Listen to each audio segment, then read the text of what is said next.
All right, beauties and gents, we are back. Rise of the Kings podcast, episode 8. We got a special episode coming up here today for you. It's your boy, Tony Wilson. We got TJ locking in, but he's, ripping and running like he always does. He got like 50 jobs, just got his hair done, looking fly, got his hater blockers on. But I got a really special guest, man. We got my boy, Mike Marina, on the show today. Mike has been a friend of mine. We're probably going on like 8 years. He's a poet. He's a chef. He's been on the Food Network, won several Food Network challenges, cooks food around the city. Just such a prolific person, but also just such a creative person. I'm so excited to have him on the show today. I met him obviously through poetry, and we collaborated on several things when it comes to poetry. And he's also a member of the Rise of the Kings support group, which we'll talk a little bit about that later. But it's just amazing to see all these relationships come full circle. So, Mike Marina, introduce yourself. Tell us about you. What's going on, everybody? So, like Tony said, I am a chef. I am a personal chef, so I don't work in a kitchen. I cook in people's homes because I believe in bringing that good culinary experience and making it completely personal. I also a poet. I've performed with Esoterotica at the Always Lounge for the past about 8 years, actually. Tony, I don't think you remember, you and I met way back at the Right NOLA conference that when it was at the Keller Library. You performed, John LeCarbier performed, and Tank and the Bangas performed at the library. Yeah, me and John actually hosted that, actually. Mm-hmm. Damn. That was the first time we met. Yeah. That, it's so funny, like, when we talk about these things, because, like, day to day, like, I kind of don't remember all those like little like intricate moments, but like, damn, we really go way back. We did a lot of shit out here. Way back. I don't remember that, but I'm gonna take your word for it. I remember hosting that event with John LeCarbier. Because I remember meeting, that's when I met like all of like the Team Snow and like everybody. That's when I met everyone. But yeah, so I've also been on Food Network a couple of times. Guys Grocery Games. I won the Spice Masters episode, and I've come really close on a few other ones, and there may be some in the future. Who knows? This is the best part. You might see me on Netflix on a show that's upcoming. We'll see about that one. COVID kind of messed that production of that show up, so we're not sure if that one's going to happen. But yeah, so I'm a creative. I like to eat, obviously, and I like to have a good time. And I would be a horrible host if I did not. I can't believe I forgot this. I had this in my notes. You were the lead person in the last Paul McCartney video. Yes, I was the lead dancer in Paul McCartney's "Come On to Me" video that came out last October. Yeah, so if you search "Come On to Me" Paul McCartney, hashtag Team Fred, that was the name of my character. Team Fred, I'm part of the thumbnail, so you'll see it. I'm going to put all these links in there as well so people can be able to see it. Can you tell me more, like, man, break down the Food Network stuff, because I saw it, and at this point, everybody had kind of gone on their own like journeys and everything like that, so the poetry community was not as like tight-knit as it used to be. Yeah. But obviously everybody still followed each other. And I remember sitting with my wife on the couch and being like, that's my boy Mike. That's my boy Mike. And I remember you making the shrimp and grits. Yeah. And I'm like, you better make that for me one day. You better make that for me one day. That's a good recipe. If I ever open up my own spot, that is one of the ones I have like locked down. It's like my dish. Tell me, break down the whole thing, because you participated several times, you won, and then you came up real short on the championship. Yeah, still mad about that one. Well, that's the funny thing about that, Tony, is so Food Network actually starts with the 610 Stompers, the dance crew I was a part of. A Stomper actually competed on an episode, and he won his episode. I think he won a grilling episode. But when you win on those shows, the producers ask you for chefs with big personalities. So it was like midnight one night, and he messages me on Facebook, and he's like, "Hey, Mike, I probably can get you on television. Send me your email address and your phone number." And the Stompers, they're a group of guys. They're like National Lampoon's Animal House meets the Rockettes. Like, it's a bunch of dudes who like to dance, but they like to prank each other too. So I'm like, all right, cool. Here's my number. I'm thinking he's gonna send me a picture of like his butt or something. Like, it was gonna be a prank.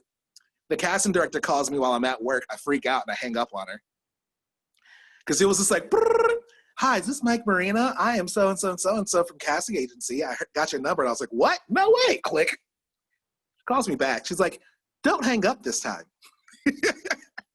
And it took about 4 months of like an interview process of me having face-to-face interviews, phone interviews, and then even showing videos of me cooking.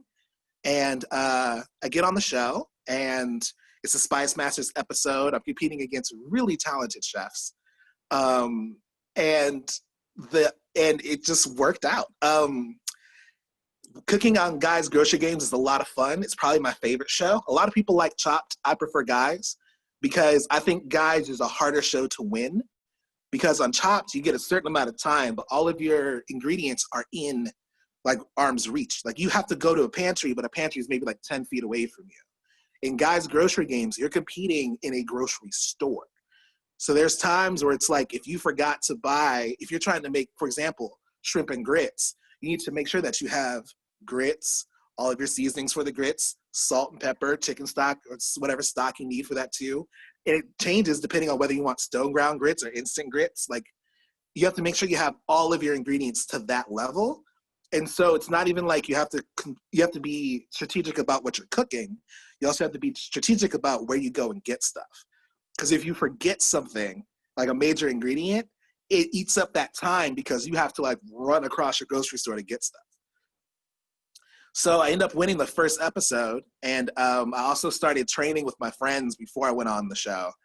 And I decided to open up my own personal chef business based off of what I experienced when I was training, which was I started doing these practices with people called Chopped Chef Challenges, where I had folks, I would call like 4 of my friends. You would all go over to someone's house. Everyone would bring a secret ingredient, and I would have a theme like breakfast, small plates, whatever. Everyone would bring a secret ingredient, set it up in the kitchen. I would walk in, get 30 minutes, and I had to create a plate for everyone because I had to train on how to be good at looking at a bunch of ingredients that I had to use and making quick decisions and being effective with my timing. So yeah, Food Network worked out really well.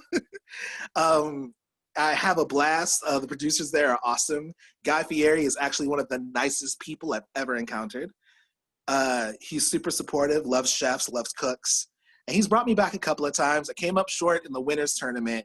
And then I came in second in the Spice Masters tournament, which was really frustrating because I made a chili that I thought was delicious, that the judge said he wanted some onions on it. And I'm like, I don't throw raw onions on my food. And that was a point of contention. And therefore I didn't win by like narrow margins. Man. But I'm not bitter about it. I was rooting for you that whole time. First of all, I remember the shrimp. I remember that damn chili. I remember that chili. Because I don't even like chili. But that shit looked good as hell. Yeah, man. So, like, I'm trying to think. Maybe I was biased. Maybe I'm biased because that's the homeboy. So I'm sitting there like, no. I'm like, no. I was rooting for me too. No, you weren't biased at all. You saw the talent. You saw the truth. Yeah, bro. Like, it was.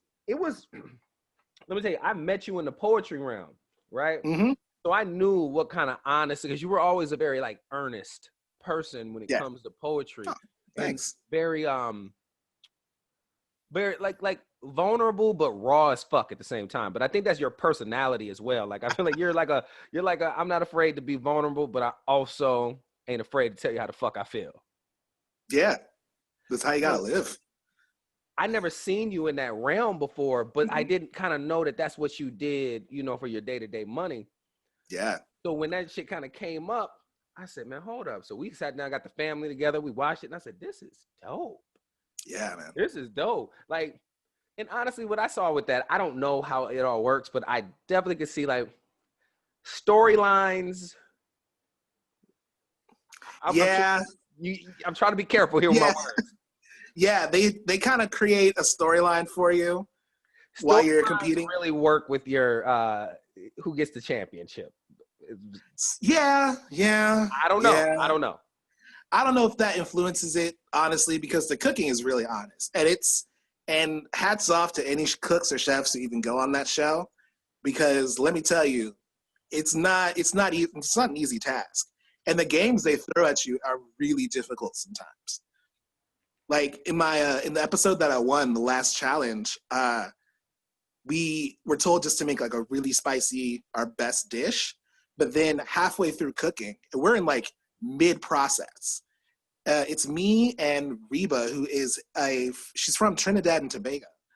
And so she has all of these island ingredients, all from the Caribbean and stuff. I'm classically trained French chef, and I also do soul food as well. So I had all of that over on my side, and we have to switch stations. We can't bring any of our ingredients with us. Anything that is in process of cooking, if it's poaching, steaming, whatever, is in process, and you got to keep going with a new dish. So it's like, to be able to bounce like that, it's not easy. So hats off. I got massive respect for everybody who does it. But it's also, at the same time, it's like, for me, I feel like it's like I'm competing in like the gladiator battles of like ancient Rome.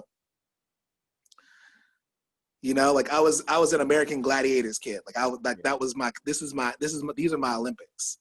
This is what I do. Like, I really loved how too. I remember watching it, being like, man, I love how he still kept his like New Orleans in him. You know what I mean? Like yeah, you still represent it, and like, yeah. but You can't show up raggedy. That's a thing. That's a rule in our family. That's the way we live. We don't show up raggedy. you don't show up. You know, Raggedy. can't show up raggedy. Got to show who you got to, like that line in Black Panther. Show them who you are. Yeah. Remember who you are. So let me ask you this though: when it comes to cooking, man, like how much does personality, especially your personality, how much does that affect or impact your cooking methods? Everything. Cooking's very personal for me.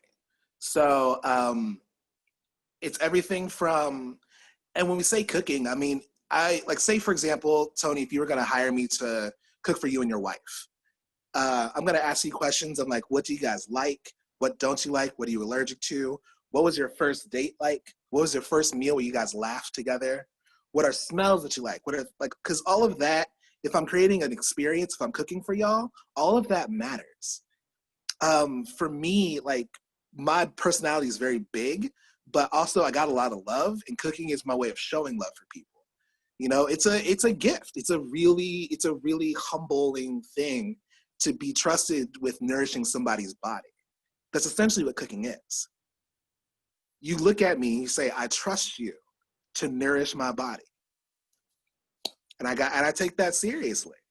And so I have fun with it, but also really try to create experiences that are special for people. You got to. Man, that's dope.